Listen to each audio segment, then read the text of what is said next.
So yes, I'm Tara with Tara Lynn Media, and I have a marketing agency. And a little bit about us. So some of my team is here today. Keely is our social media manager, and then my husband Michael, he's the video guy. So at any of the chamber rope cuttings, you're going to see Michael in the back recording the video.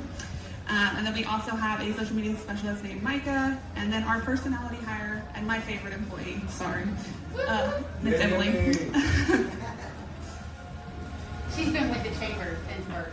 Yes, on-screen talent for the chamber. Okay, so 5 marketing strategies that actually work for small businesses. So I wanted to dive into each of these. So master your brand messaging. So this is the first one, and it's one of the most important steps with your marketing, making sure that what you're saying about your company is consistent everywhere you're saying it, and your branding is more than just your logo. So having a logo does not mean you're branded, it just means you have a logo. So there's a lot more steps within your branding. And so part of that, mastering your brand messaging, the first thing you're going to do is define your unique value proposition. So what makes you different? And be very clear about that, because that's the thing that's going to make people choose you over your competitors. Then you're also going to keep messaging consistent. So wherever you're talking about your brand, whether it's on Facebook, on your website, on your business card, wherever that is, your elevator pitch even, make sure you're giving that same experience and that same tone in all of those places, so that there is that consistency within your brand and that recognition of, oh, that's the same company everywhere I see it, because it sounds the same, it looks the same. So you can also use storytelling to create a connection with your brand message. So I was actually just talking to Aspen Living, and he was talking about a great story they had, and it's the perfect marketing scenario, because they had somebody that they were so successful with, they got to move home. And so usually in a senior living place, they're not moving home. So telling those kinds of stories to talk about the work that you do are going to be so much more impactful than just saying, oh, we're a senior living home. Okay, the story has a lot more impact. You also want to make sure that your brand design is matched to your brand message. So if you're a luxury brand and you're talking about how you have these luxury services, make sure that the design of everything you put out there matches that energy and has those same tones. So luxury design can be anything from the fonts that you choose, shapes that you're choosing, all of those components. Okay, so I also wanted to include a bonus slide that's not part of the 5 strategies, but with Canva, because we all love Canva. It's a great tool for small businesses to create your own designs, but you can go wrong on Canva very quickly. So make sure when you're on Canva that you are just keeping your design simple and not overcrowding your designs with too much text. White space is your friend. Not every part of the design has to be filled with something. And also make sure that you're using those high quality images and readable fonts. So just because the font is cute doesn't make it the best thing for your marketing. Make sure that it's easily read and it can be seen easily on like social media and other marketing materials. Yeah. And then don't use too many fonts. So try to stick to 2 to 3 fonts, because more than that, everything's gonna feel like it's a different part of the design, a different design totally. Okay, so the second strategy, leverage SEO and local search to get found. So what is that?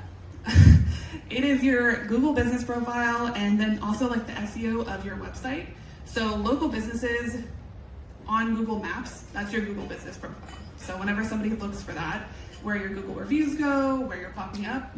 And so you want to make sure that's really optimized. And to do that, to optimize your Google business profile, you're going to look at things like, first, is your information accurate? Always make sure that it is accurate everywhere you have your business listed online, and make sure it's also the same. You're also going to want to make sure that you're consistently updating it with high quality images and regular post updates, because Google really likes that. So, which will help you rank higher. So also with everything that you do, make sure that you're using those SEO focused keywords. So what is that? Those are going to be the keywords for what people are searching to find your business.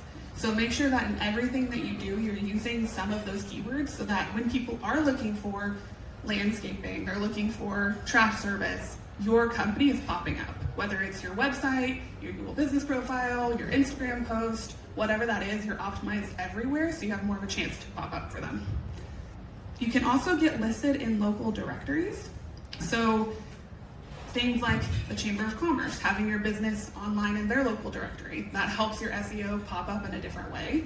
There's also things like for wedding venues, The Knot. Typically in different industries, there's something like that. So looking for those and then making sure that you're listed in other places as well. And then Google reviews. So good positive reviews will boost your search rankings, and then also your response to those are super important. So not just saying thank you for your review, but thank you for your review and explaining what the review is about, and then also how you go above and beyond, and including keywords in that response will also help your profile. So the third strategy, content marketing. So this is educating, engaging, and then converting them into actual business. So it's the way to build trust with your audience. And different kinds of content marketing that you can do. Strategic SEO blogs.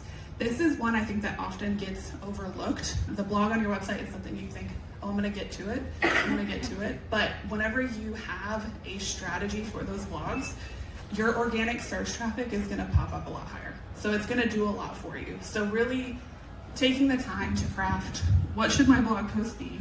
What is gonna help me rank higher in search? And then taking the time to actually make those blog posts.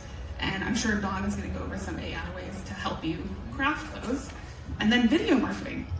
So video marketing is super important for your business as well. I know sometimes that's so hard because we don't wanna be on camera. And it's like, I don't wanna see myself, I don't wanna do all of that. But it is really important to just overcome that, because if you are the face for your company, you need to be the face of your company.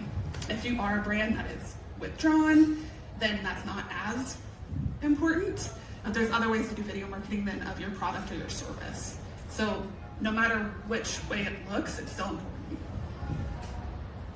Okay, so then repurposing your content. So creating one piece of content doesn't mean that's the only way it can go out. So you create a blog post and then it's just a blog post. Don't do that. Repurpose that. So use that blog post then as an email marketing or as a social media post, or find ways that you can use that in multiple ways so you get more for it. So you're also going to do lead magnets. So I think this is also one that sometimes gets forgotten, or sometimes people think, oh, my industry, what would I do for a lead magnet? What would that look like? But typically with almost every business, there's some sort of lead magnet that you can do that will drag people into your business so that you can collect their information and put them in your email campaigns. I know that's been like a lot of information so far. So does anyone have any questions about those first three strategies? Yeah, I do. Okay. For a business that does not have a physical address. Yes. Is there a Google business? Yes, there is. So for the ones that don't have a physical address, and that was actually us for a very long time until we moved into the hub, you can do it as a service area, and it actually will still help you rank with either local traffic or depending on what your service area is.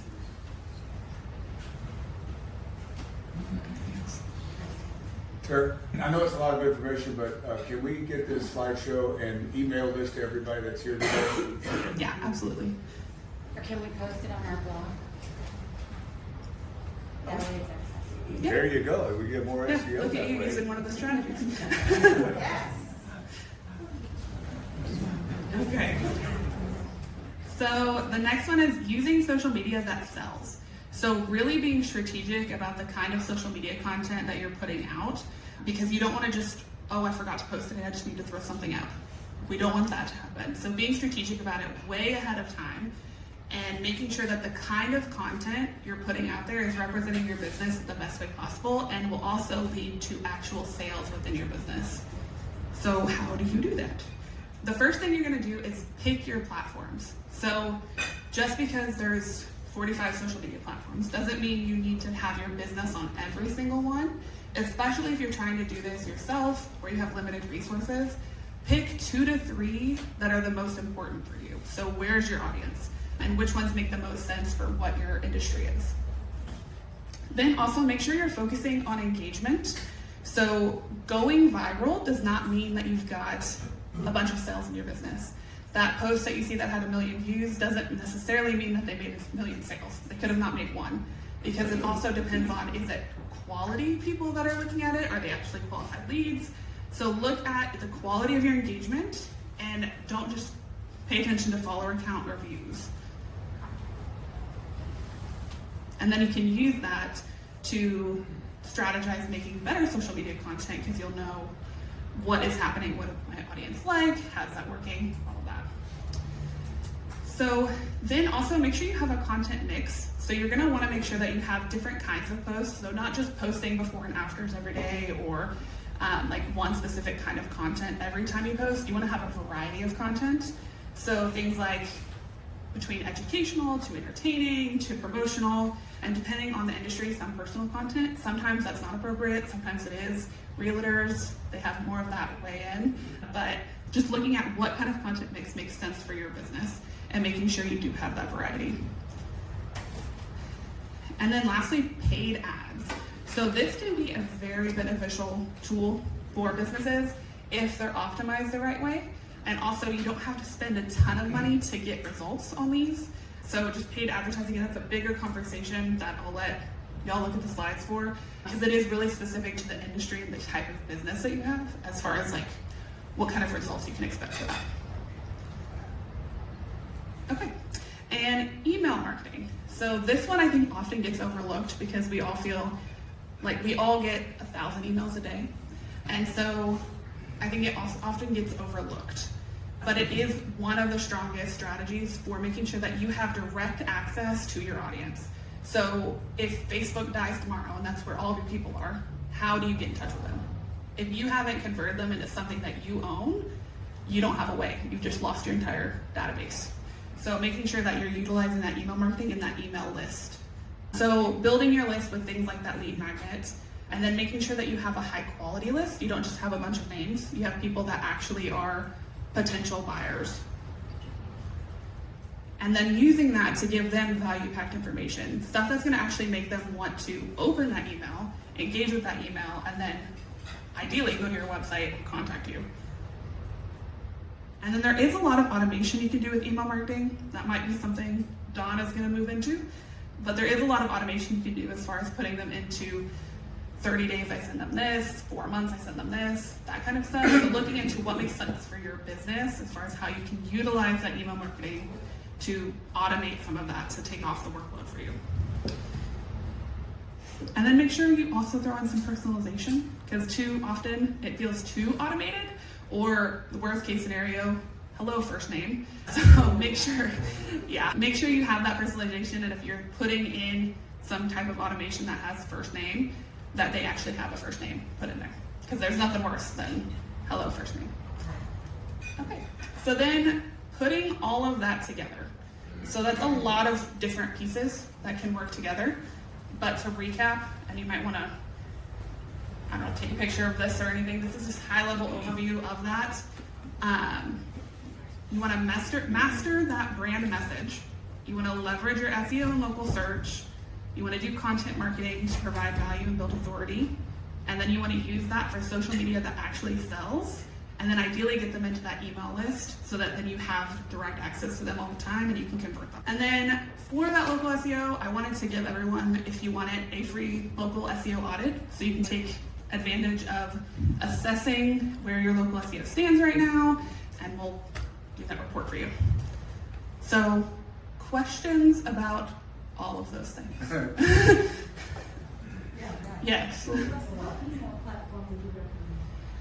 So it depends on the industry. There's some good ones. MailChimp is a really good one. I like Flowdesk personally because we like to do more high-level design type emails, and so you can make them a little bit prettier with Flowdesk.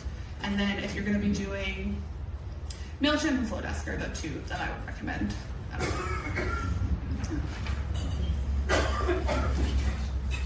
Anything else? Well, let's give Tara Lynn, she's our Just so you know, they are our social media director at the Chamber of Commerce. So you found out probably about this event through our postings and things like that.